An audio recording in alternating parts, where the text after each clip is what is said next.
story you are about to hear is true. Only the names have been changed to protect the innocent. NBC brings you Dragnet.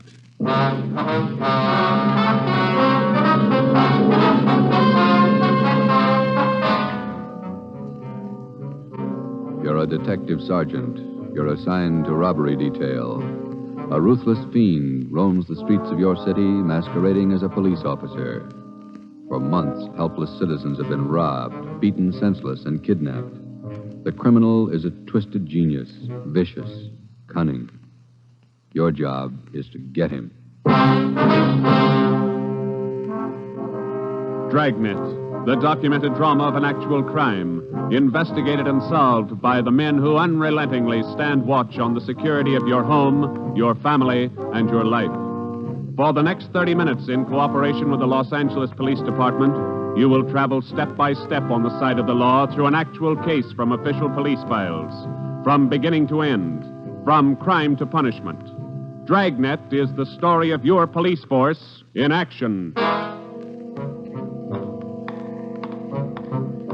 It was Wednesday, June 4th. It was warm in Los Angeles. We were working the night watch out of robbery detail. My partner's Ben Romero. The boss is Ed Backstrand, chief of detectives. My name's Friday. I was on my way back from communications, and it was 11:13 p.m. when I got to room 27A.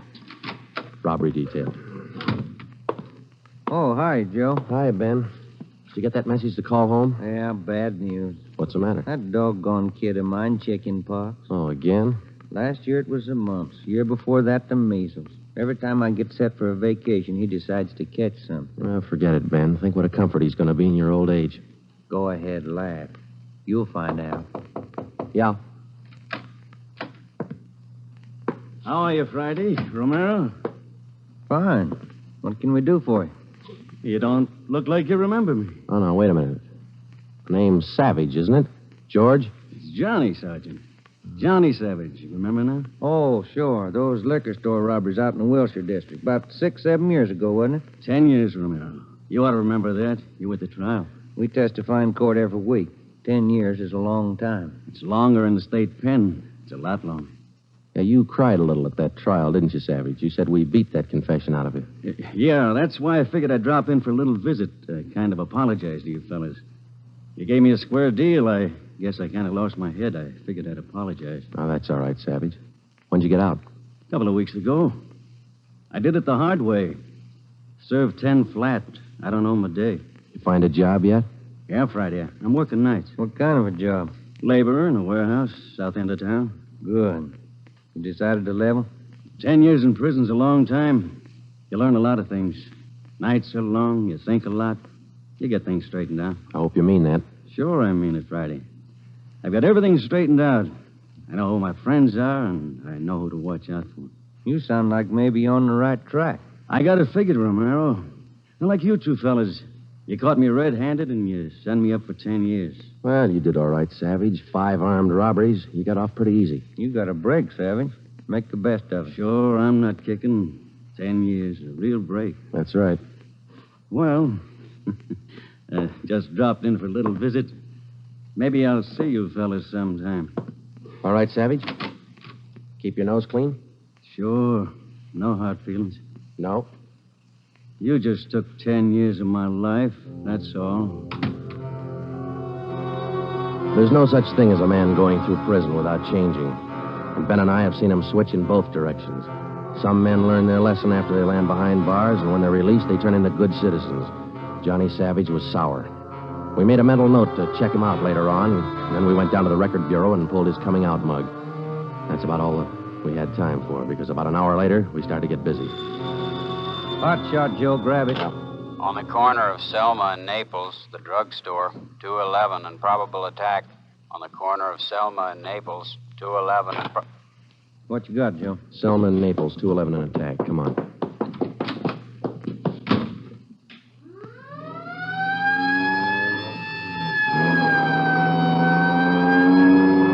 Here we are, Joe.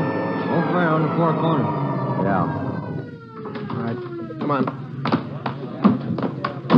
We got the story from the victim, the store owner, Mr. Thomas. For the most part, it was the usual rundown of an early morning holdup. There was only one exception. Oh, I've had young hoodlums try to hold me up before, but there was nothing like this one. How you mean, Mr. Thomas? Well, he came in here just before closing, and ordinarily I'd have kept an eye out because that's the time to look for him. But this fella came to the door and said he was a policeman, so I let him in. He looked like a cop. Barged right up to me and the wife behind the counter and pointed a gun. And she screamed, and he hit her in the face with the butt of the gun. Sergeant, it was horrible. That's the way it started, and that's the way it kept going. Because most of the victims and most people don't realize that as a citizen, they have the right to check on police officers' identification when in doubt. After we got the story from Mr. Thomas and checked the store in the neighborhood, Ben and I headed back for the office. Attention, all units. At the end of North Baxter Road near Hillcrest, victim of 211 and slugging. Car 7172, take the call. Code 3. Attention, all That's units. 4 blocks away from the last one. Let's roll on it, huh, Ben? Right, I'll hit the siren. You get the light. By the time Ben and I got up to the end of North Baxter, the men from car 71 were already there. The victim was telling his story. His face looked like it had been through a meat grinder. I was just shifting the car into second to make the hill when I hear this siren behind me, and I see this red light flashing in the side view mirror. Well, naturally, I pulled over to the curb, and I was just reaching for my driver's license when the cop runs up, yanks me out of the car, and starts clubbing me in the face with the butt of his gun. Did you get a look at him? Think you can describe him? No, I'm afraid not. He swung me around and kept me staring into that red light on his car all the time he was beating me. After a while, everything just went black. When I woke up, my wallet was gone, all my money's... 45 minutes later, Ben and I were interviewing the third victim, a young housewife out in the Wilshire district. Same trademark. I tried to tell him, Sergeant. I tried to tell him I didn't have any money, but he wouldn't listen. He kept holding me by the throat, beating me with his fist like he enjoyed it. Beating me. Yeah, all right, Mrs. Jameson. Could you tell us how he got in the house? He came in the front door and rang the bell. I opened the door, but I left the burglar chain on. He said he was a policeman. So when he demanded I open the door all the way, I did. Then he grabbed me. And you can't describe the man for us, Miss Jameson? He was tall, and he had dark hair and big hands. That's all. It was like a nightmare. A horrible nightmare.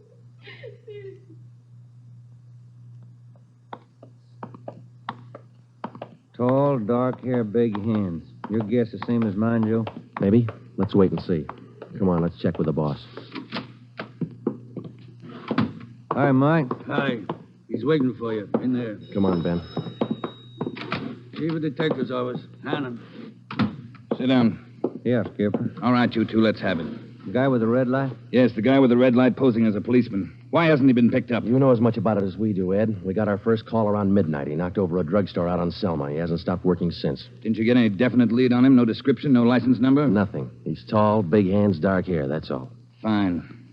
Either of you got any ideas? Could be anybody, Skipper, with that description. You're sure it wasn't anybody on the force? We sent all the victims down to personnel.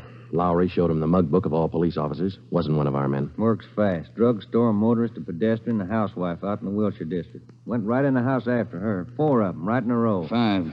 Huh? There's a 20-year-old kid in the next room. Came in just before you got here. A couple hours ago, he was sitting in a car with his girl up in Mulholland Drive. This red light bandit comes along, slugs him, and kidnaps the girl. Kidnapped? She still missing? Not a trace. When did this happen? A couple of hours ago. They brought the kid over from Georgia Street Hospital. We can talk to him now. He's had a bad time. Right in here. Okay. Pete, we're going to have to ask you a few more questions. Oh, yeah. Okay.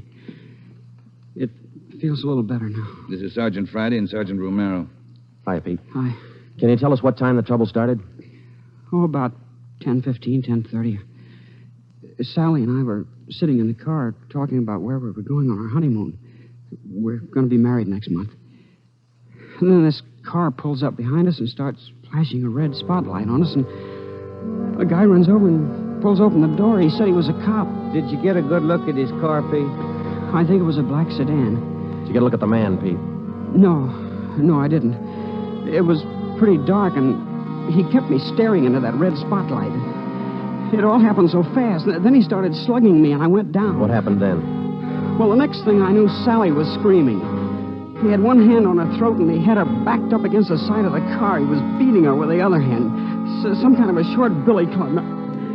Well, I got up and I started for him, and he slugged me again.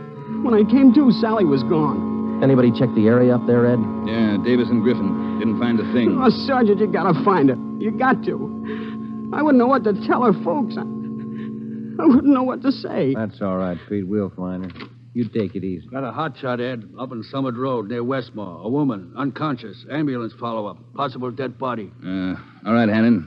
Look after Pete here. Friday, Romero, let's go. Up ahead, Romero, to the right. Okay, Skipper? Yeah, there's the ambulance and the cruiser car. Sure a lonely-looking spot. All right, come on. Hiya, Doc. What'd you find? Hiya, fellas. Right over here. Just gonna take her in. Where'd you find her? Over there, by the side of the road. Somebody driving by saw her. They called us. Any identification? This bracelet on her wrist. To my dearest Sally, from Pete. December 25th, 1947. That's a girl, all right. What are the chances, Doc? I wouldn't bet on them. Pretty bad shape. Well, have you seen enough? Yeah. Friday, Romero, call the crime lab and check the area for footprints and tire tracks. I'll ride back in the ambulance with the girl. If she regains consciousness, I want to talk to her. All right? Okay, Ed. I'll meet you in the office by 8:30. We're working straight through till we get this guy. See you at the office, Skipper.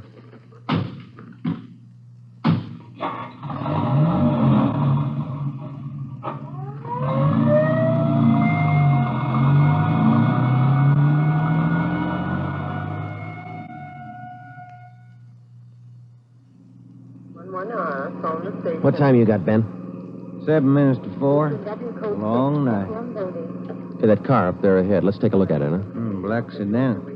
Hey, look, he's flashing a red spot on that convertible. Come on.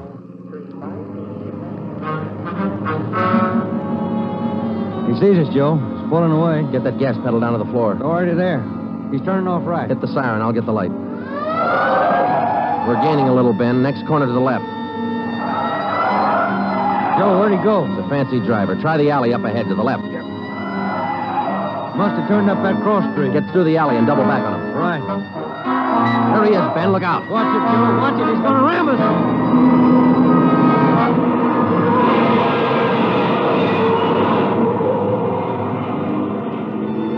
We got hit just in front of the rear bumper. Our car was forced into the curbing and it turned over. He was real lucky. He kept right on going. But this time, Ben and I were sharing the luck. All we got out of it was a couple of nasty cracks in the head and a few bruises, but it was enough to keep us in a hospital under observation for a day. By this time, Ed Backstrand was fuming. So were the newspapers. During the day we spent in the hospital, the red light bandit went on a real blitz. He pulled 6 more jobs, 1 liquor store, 2 residential holdups, and 3 car robberies. 5 of the 6 victims were slugged and beaten. Davis and Griffin had taken over for Ben and me, and by the time we got back on the job, they'd built up a lead for us. We've been working with Wilkerson up in auto theft, Joe. He's used 4 stolen cars already. We got the makes and numbers on each one of them. How about the dark sedan he was driving when he rammed us? The boys picked it up this morning out on Sepulveda.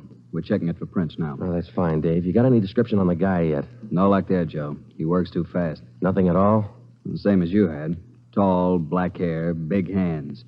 Loves to use them. Friday, Romero, got a minute? Okay, Skipper. Check you later, Hyundai. Sure thing, boys. Sit down. How do you feel? Pretty fair, Ed. Little stiff here and there. All right, did Davis fill you in? Up to date. Okay, I just called the doctor who's handling Sally Wilder, Pete's girlfriend. You remember? Oh, yeah. She's been in pretty bad shape since we found her up there on Summit Road. This morning she took a turn for the better. She's conscious, and her doctor thinks she might be able to talk to us a little bit. Good. When? About an hour. I cleared it with the doctor and with her family. You'll only be able to stay a couple of minutes, so make the most of them. That's all. All right, Ed. We'll check with you later. Say, Joe, Ben, here's some mail came for you fellas while you were gone. Oh, thank you, Mike. We're going over to the county hospital. We ought to be back in a couple hours. Okay. Say, there's been a couple of phone calls, too. Yeah, anything important? I don't think so. The guy just called to say hello. Said his name was Johnny Savage. He just called to say hello. I presume you men are aware of the girl's critical condition. Yeah, that's right, Dr. Froman. We saw her before she was taken here at the hospital. Yes. You understand, of course, that you'll be able to see her for only a few minutes, and please try your best not to excite her, huh? Right, Doctor.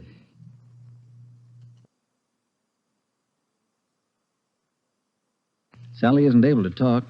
Bad mouth and face injuries, so your questions will have to be answered simply yes or no and nod of the head. Okay, we got you. We only have a few questions, and we want to know if she can identify the man who beat her from these pictures we've got here. All right, Sergeant. This way, please. Thank you.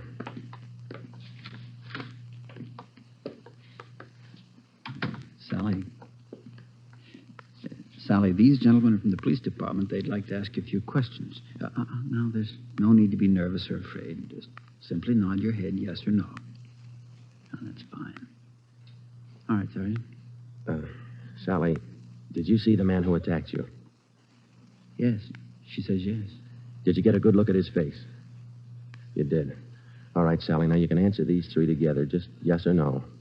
Was he tall? Did he have dark hair? Did he have large hands? He did. Ben. All right, yeah, Jim. Hand me the folder. Oh, yeah. Here you are. Thanks. Now, there's just one more thing, Sally. I'm going to show you some pictures now. Take all the time you want before you make up your mind about each one. If you recognize any one of these men as the person who attacked you, just nod your head, all right? All right, that's fine. Good. Here's the first one. No? All right, here's the next one. No. How about this one? No? All right, here's another. Do you recognize him? This was the man? Are you sure, Sally? Thank you. That's all. Let's go. Did you find what you wanted, Sergeant? Yes, Doctor, we did. Here, it's this one. Nice-looking chap. Who is he, Sergeant? His name's Savage, Dr. Froman. Johnny Savage. When we got back to the office, we checked in with Ed Backstrand. In 5 minutes, an all-points bulletin and a full description of the suspect was broadcast to every radio car, every motorcycle officer, to every sheriff and law enforcement agency in Los Angeles and Southern California. By nightfall, the manhunt was on. More than a dozen extra patrol units were called in for duty that night, and when they pulled out of the police garage, the name, the picture, and the full description of Johnny Savage was in the possession of every officer. The same for the patrolmen, whether they walked a beat downtown or out in the residential areas. The picture of Johnny Savage went with them. Everything was done that could be done. On the second night of the manhunt, far out on the edge of town, Johnny Savage, the red light bandit, got his 12th victim, a 63-year-old storekeeper. Attention, all units. 939 Markham Street, near Clark. 211 and slugging, code 3. Ambulance dispatched. All units. 939 Markham Street, near Clark.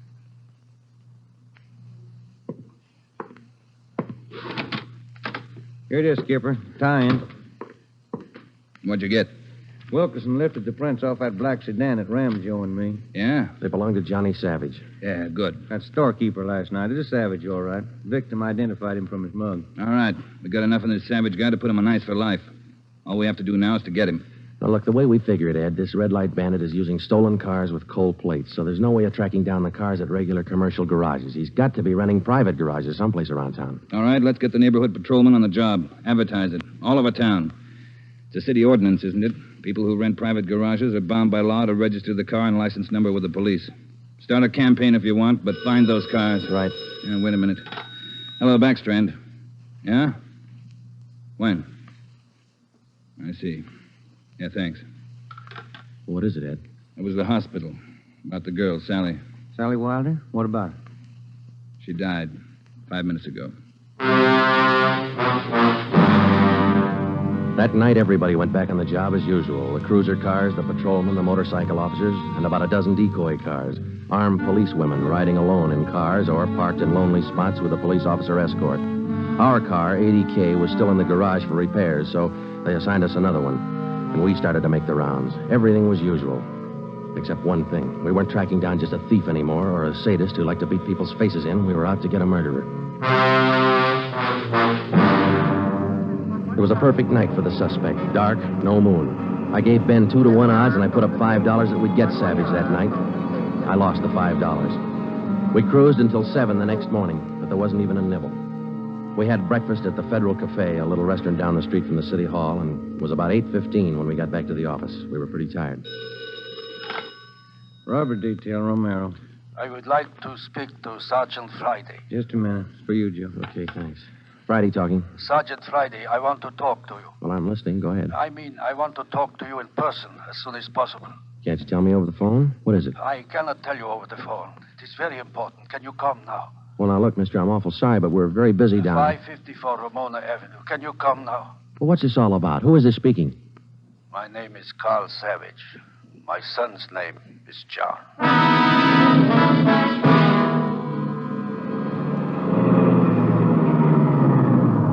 Here it is, Joe. Neat-looking little place. Yeah.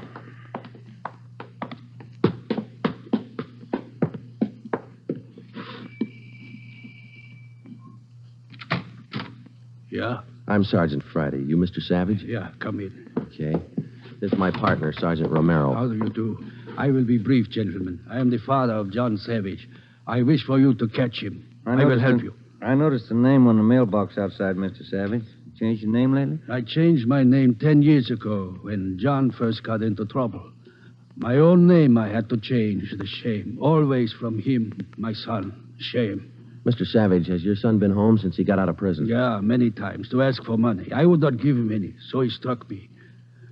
Last night I read in the newspaper the little girl he beat up. She is dead. Then I make up my mind. Do you know where your son is now, Mr. Savage? Not now, no. But our garage has a car in there. It is not his, I know. Also in the garage, I find many license plates. I find spotlights with red glass lens. But you don't have any idea where we could find him. No, but he will come back. He always comes back for money. We're going to station an officer here in the house, Mr. Savage. Anything you want, if it will catch him. He's bad, Sergeant. Like something poison. All through, he's bad. See a sewing basket over, Mr. Savage. The wife live here with you? 10 days ago, before this starts, I bury Gertrude, my wife, his mother. Sergeant, for 10 years she is sick, but for 10 years she stays alive to see him from prison. 10 days ago, she died. He did not even come to the funeral. Did your son have any idea that you might call us? No, I don't think so. But when you catch him, give me a gun. With my own 2 hands, I will kill him. Johnny Savage. Before we left, we called Ed Backstrand and we brought him up to date. He sent 3 detectives out to relieve us, Davis, Griffin, and Marsh. We told them to keep an eye on the house and the stolen car in the garage. That night after dinner, Ed Backstrand, Ben, and I went out and relieved them. We parked the cruiser car in the garage next door, and then we took up our posts. Carl Savage had a light supper, and then he went to bed about 9. The 3 of us sat at the front windows in the darkened house, and we waited. Ben kept his eye on the garage. Outside, across the city, the manhunt continued as usual. 3 hours went by. The waiting got monotonous. Friday, Romero, look alive, will you? Oh, yes, Skipper. I'm sorry. That clock's enough to put anybody to sleep. What time you got? 12:23 a.m. Thanks. The clock kept ticking. We were tired. We took turns keeping each other awake. At 10 minutes past 2, I looked at my watch, and then I settled back and tried to find some kind of a comfortable position. They started so faintly, it was just like the ticking of the clock. Same rhythm. And then they came closer, and the sounds got out of rhythm. Backstrand's head came up with a snap. Friday, Romero, you hear that? Yeah, Ed. Get up to the window, watch the curtains. You see anything? Yeah. Yeah, somebody's coming. Savage? Can't tell. Wait a minute, he's slowing down. He's going up the driveway to the garage. He's going inside. That's him. Come on. Watch it, he spotted us. He went over that fence into the yard. There he is, Friday. You hit him, Joe? Maybe. He's going for the street. He's headed for that car, Ed, that sedan up on the corner there. Yeah, Romero, go back and get the car. Right, Skipper.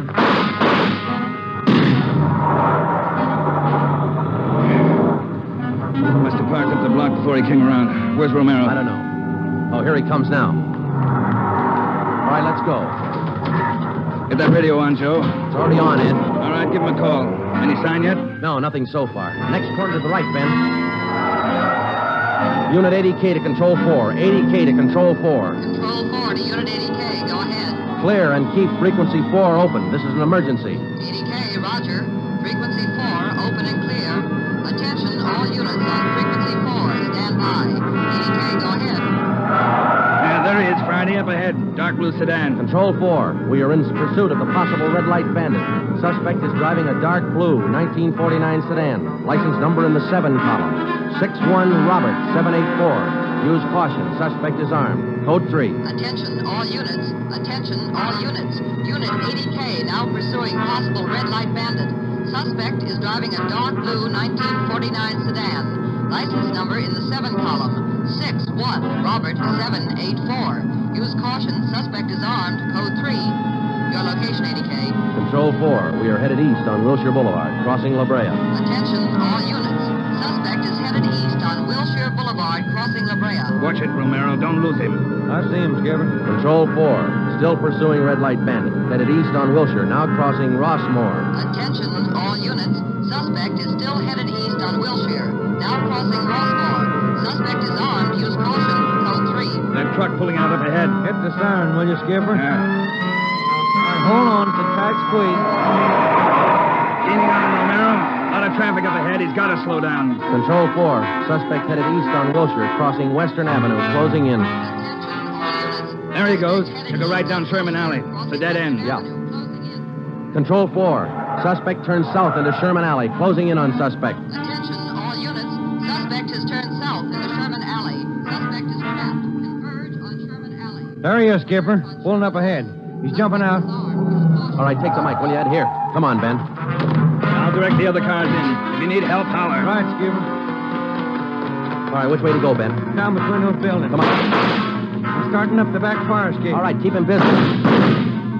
All right, Savage, come on down. He wants to go to Roughwood. One more chance, Savage. Come on down. No use, Joe. He's heading up for the roof. Come on.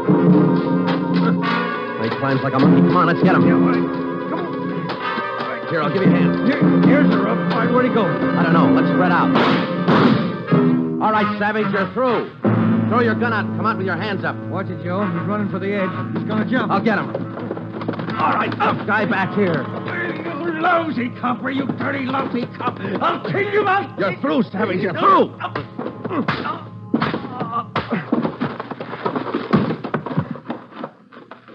Good, Joe. Yeah. Throw the cuffs on, will you? Yeah, you just betcha.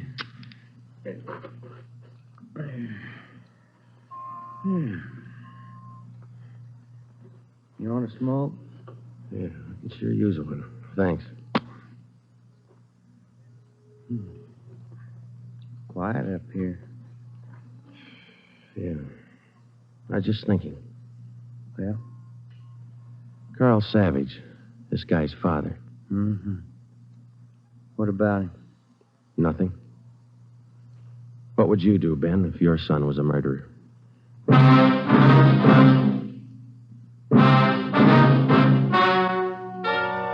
The story you have just heard is true. Only the names were changed to protect the innocent. John Savage was tried and convicted of murder in the first degree. He was executed in the lethal gas chamber at the state penitentiary.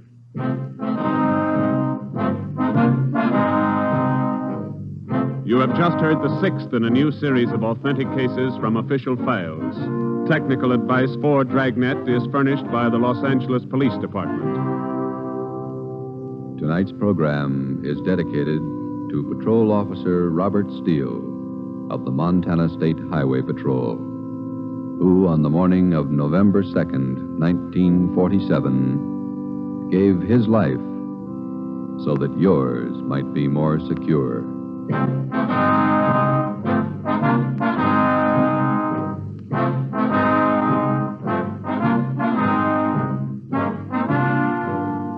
Dragnet came to you from Los Angeles.